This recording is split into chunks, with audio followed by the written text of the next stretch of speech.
BJP today released another list of candidates for the ensuing Rajya Sabha polls. Union Minister for Railways and IT Ashwini Vaishnaw will contest from Odisha, while Union Minister of State for INB Dr. L. Murugan will contest from Madhya Pradesh. President Draupadi Murmu has given her assent to the Public Examinations Prevention of Unfair Means Bill 2024.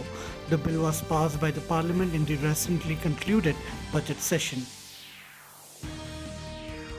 Prime Minister Narendra Modi told a gathering of Indian diaspora in UAE that he has brought with him the fragrance of the soil where they were born and a message of 140 crore citizens of India that Bharat is proud of its diaspora. The Indian naval ship T-38 along with offshore support vessel MV Erin rendered timely assistance to extinguish fire on board fishing vessel S. Nukaraju. In the Women's Hockey Pro League, India will face the world number 1 Netherlands at the Birsa Munda International Hockey Stadium in Rourkela, Odisha today.